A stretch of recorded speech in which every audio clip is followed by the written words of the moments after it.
Hi and welcome to my channel. In today's video I'm going to be showing you how to replace the brake pads on this 03 Honda Accord.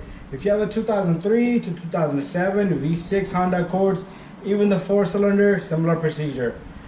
So I have some tools in back of me and some parts. I'm going to show you the tools and the parts and the part numbers, and I am going to give you torque specs. Also, if you have an Acura TL, TSX, similar procedure. We're going to replace the front brake pads and rotors. Similar procedure applied to the other side. I'm going to show you before we start the video. So let's take a look at a few things, the tools and the part numbers, and then we'll start off this video. I'll show you what I did on the opposite side, and I'm going to show you exactly a tutorial video on this side. It'll be the similar procedure for both sides. Before we begin, let me show you tools and the part numbers on the parts that we're going to need. You're going to need a Phillips head screwdriver, a C-clamp or a compressed tool for the piston such as that, a file or a brush. All right, this is for cleaning the caliper bracket where this hardware kit sits at. Brake pads I have here, the disc I have here, I still gotta clean it, but let's walk over. You're gonna need a cleaner, you're gonna need a small little rag.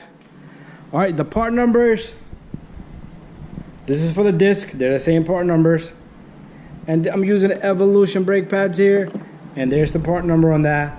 And these are premium coated rotors right here.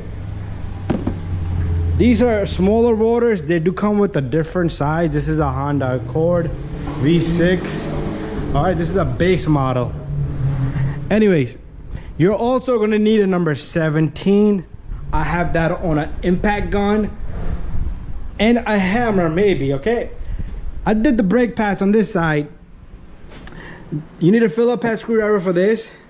These bolts, these little screws, they're hard to take off, but what I usually do is I tap the rotor and the tightness breaks loose. Okay, so this side I didn't have to hit it because it was a little loose already. But anyways, I got the brake job done here. So let me walk you through what I did here, and then we'll do it together on the other side. This is a 14. We're gonna remove this 14, and this is a 14. So you do need a 14 and a 17 here, and a 17 up there. Okay. Let me go back. I know we're talking too much. I do have my ratchet here with the 14. Okay, so let's get this thing going. So to begin this job, you have to remove the tire. This is a 19 millimeter.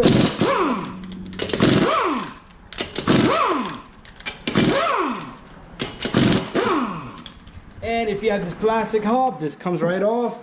You can put that to the side. And you're gonna notice that I do have a garbage can down below, because I took off the reservoir cap on the top of the brake fluid. I sucked off a little bit of fluid. Sometimes these Zippy Lube, Zap Lube, they like to top off your fluid. Not a good idea. Never top off your fluid. You don't need to. It has a brake sensor, so the fluid level sensor, and that will indicate to you when the brake pads go below minimum. Okay, so here we are. What we're gonna do is, if you leave the key in the ignition, you can simply turn this. Okay, and then what we're gonna do is we're gonna come right here. We got 14 here and 14 here. We're gonna remove both of those.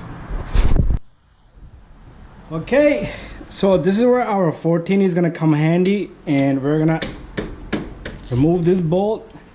And on the top right here, once both of these are loose, you can simply take these off. I'm gonna give you torque specs on both of these bolts. Put them to the side. And this is where your caliper should just come right out nicely and easily. You can take this caliper and just put it right up on the top, just like so. Let me show you what I did, where I have the caliper. So I got the caliper sitting right up on the top, and remove this brake pad. You see this one's okay, but this brake pad right here is totally jammed. Does not want to come out. So what do I do here? We're gonna have to get another tool, which is going to be a flathead screwdriver. So if I did not mention a flathead, get a flathead. All you do is you poke this brake pad out of there. If I can, I might even have to hammer this guy. Okay, there you go. Crazy. Next step, we're gonna remove the two 17s in the back, and you are gonna need an impact gun or a bigger ratchet so you have good leverage, because those bolts are not easy to take off. So I'm gonna go around, and what I'm gonna do is I'm gonna take my impact gun. I'm gonna loosen one up, and I'm gonna put a couple of threads back because I don't want this bracket to swerve around it. And there you go, both are loose.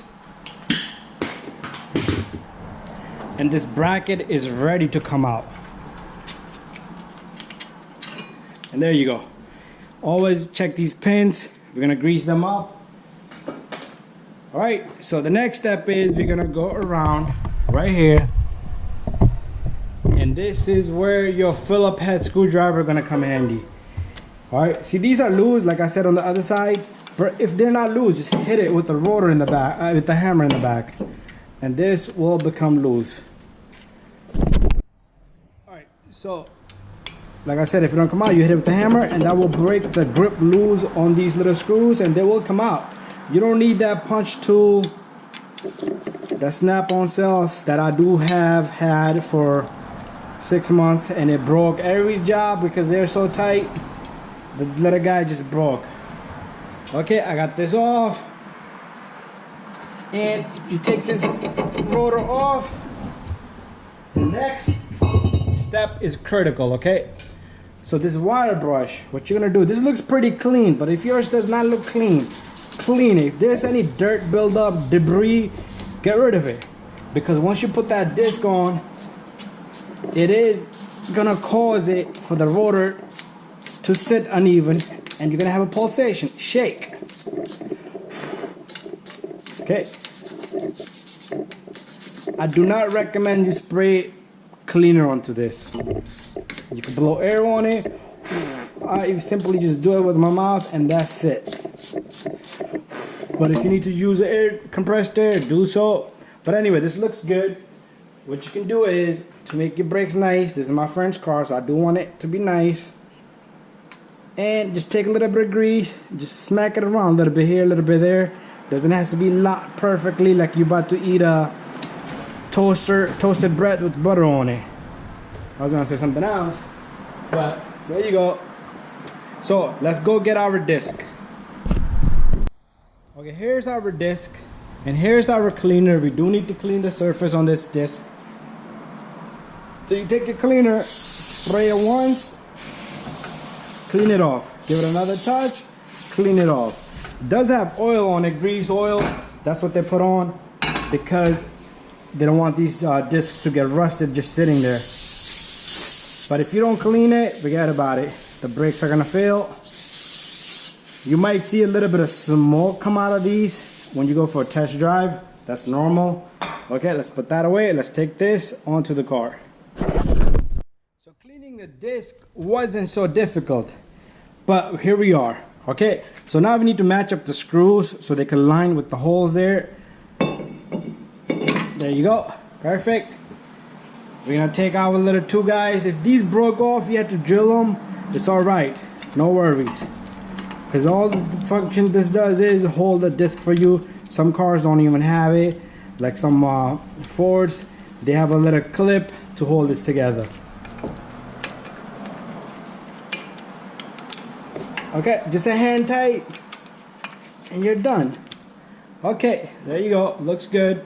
So, next step is for us to compress that piston on this caliper. So what I'm gonna do is, I'm gonna take my camera a little higher. There you go, that looks good. Okay, so what we're gonna do here is, I like you use this is a soft wire brush. There's dirt all around it. Just take this brush, you're not gonna be able to get the whole thing. A little bit of air on it. All right, there you go. And you're gonna take your old brake pad, place it right there. You're gonna take this little guy right here, your C-clamp or a compress tool, and you're gonna compress this piston. One. This should go in smoothly. That's 2. And I'm about to say bada bing, bada boom. Piston is retracted. So that is done. The retracting the piston is done. Notice this, if you need to get the brake pads in, that's why we retracted this. But before you start up the car, once you're done with the job, make sure you pump your brake pedal, because this is gonna come back a little bit to grab the brake pads. All right, time to go down. And next step is we're gonna prep the caliper bracket. So here we are with the bracket. All we're gonna do is we're gonna remove the hardware and the hardware here. And what I like to use is a file. The file scrapes off all the dirt and debris. Sometimes it's just a perfect size to go in the center. Some people would use a buffer. It's all up to you. You don't want to scrape the crap out of this and now the opening is too big. Also, if you have a wire brush, you can give it a touch. Give it a touch. And that's it. You're done there. Also, pull out your pins right here. Okay, there you go. That's 1. And keep them in order. Some pins do have a plastic piece right here. 1 pin will have it. But both of these are same. So what we're going to do here is, let me go get some grease and we're going to grease these up. So before we put grease, what I like to do is, I like to clean these guys. Clean them really nice. If they look really corroded, put it on one of those buffers. Buffer, the one with the blade, with the wire brush disc in the front, and clean these up really good. So there you go. These are not rusted, it's just that grease. I think somebody used the wrong type of grease on this previously. But there you go. So what I like to use is a high-temp brake grease. You can get this from your local parts department. Alright, there you go. That's 1. Let me get more grease for the second one. And while both of these are in my hand, put some more greasing. You don't have to put a lot either, just enough so it can move around. Alright, let me take that little guy off. Then you stick these back. Make sure your rubber boot is caught on too. You see how they're nice and smooth? Perfect, I like that. Make sure this rubber boot is on it. You see how it comes back out? That's the function of this. It's supposed to go. Apply the brakes, let it go. Apply the brakes and let it go. Alright, that's air trapped in there, but it will squeeze out over time. Anyways, time for us to put this back. I am gonna give you torque specs at the end of the video on this. And I will give you torque specs on a Honda Accord. If you have Acura TL, TSX, please send me a message. If you have any other car you're working on, you need specs, send me a message. So I got 1 bolt in there, and the second one, make sure you catch the threads on it. So what I like to do is I'd like to torque these, so I'm gonna come right back, but I will give you torque specs at the end of the video. I'll show you exactly on my computer, because my word is not as good as what you see in the computer, okay? This is all done. I'm done tightening this. Next step is for us to put a hardware kit. Inside the brake pads I showed you, you're gonna have 2 kits of these hardware kits. All right, there's a part number on it I'm using. You're gonna have to just match up. One is bigger than the other one, because like I said, there's 2 different parts. For like a high-end, like an EX model would have a bigger brake, I believe. Anyways, you take this hardware kit. You could do it outside before you put the caliper bracket in, but I like to put it when it's in there. Sometimes I do put it outside. It's a little easier outside, but inside I get to know that it's not hitting the disc. So all you do is you stick this in, and if you have a flathead, you can use a flathead to get this end in there. Okay, and you do need to push them back, okay, because they will touch the disc. So if it touches the disc, you need to move them back. You're gonna tap them, okay, make it nice and even. There you go, that looks good. Just want to check from this end. Nothing is touching. Okay, perfect. So I'm gonna do the same thing for the one on the top. Goes in like so.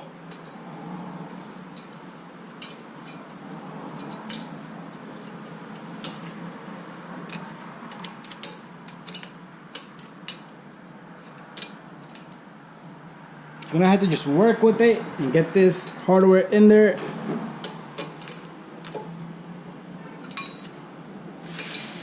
There you go, looks good. Oh, it came back out. And there you go. Alright, so I'm gonna go get the brake pads and we'll put the brake pads in next. Alright, I got my brake pads here. So, we got two different brake pads. This guy right here is gonna go on the inside. A lot of people like to have this in the bottom, but what I like to do is I have it on the top, so then when the rotor goes reverse, it makes it that squealing sound. So this brake pad goes right here. I'm gonna tell you one thing, you should not have to push this brake pad in and force it in, okay? My clip is retainer needs to go up a little bit.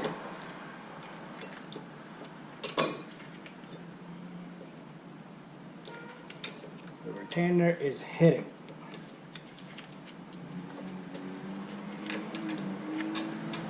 Okay, you see how I got the brake pad in there easily? I did not have to bang here or push right there. Okay, that's one of the reasons why your brake pads would fail to wear out unevenly. I mean, they would fail to wear out evenly, not unevenly. They will wear out unevenly, and you don't want that. Okay, same thing in the bottom. I'm just pushing the retainer back. Sometimes it'll work better in the bottom, sometimes it'll work better on the top. And there you go. These brakes are pretty good. I never have to force these guys in. A lot of people like to put grease here. If you want to put grease here, you can put grease here. It's all up to you, but in my scenario today, I'm not going to put grease because these brake pads are pretty good, and this is why this little back plate here is made for, okay? Anyways, I would recommend, if you're doing it yourself, put some grease on it because you do not want to take it apart, but it's easy for me to take it apart if I need to take it apart, all right? So this pin is perfect for me, all right? You're going to see that. That's okay. Make sure your rubber boot is on the top. You see this line? Make sure this line is not twisted. It's going to be nice and flat as you put this caliper back on.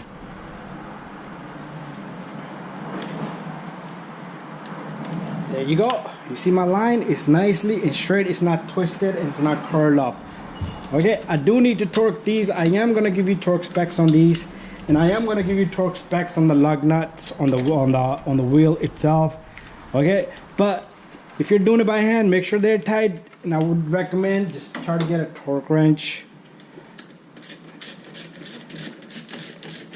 Sometimes this will turn with it, so make sure you hold that with something. If you're tightening it, just pay attention to it, because you can keep going and going and going and they will never stop, and you will never get it too tight. So I'm gonna torque these, but anyways, the job is done. Thank you for watching. Don't forget to subscribe and stay a little bit longer, because I want to show you just about now the torque specs on my computer. So here's one of the bolts for the caliper, 37 foot-pounds. So this is 37 and this one is 37. Both of these are 37 foot-pounds. The main bolt for the bracket, these two, right, this one and this one, oh my god, we are looking at 79.6 foot-pound. So that's the specs right there. And thank you for watching. Don't forget to subscribe, share, and like. If you need any information on any type of other repair, just send me a message. I will get back to you. I also want to mention, if you have an Acura TL, you see this? Acura TL. It has the same specs, but do confirm it if you watch my other videos, because they're interchangeable. So we're looking at same specs, okay? 79.6 foot-pound, because they're a similar car. Thank you for watching again, and don't forget to subscribe, share, and like.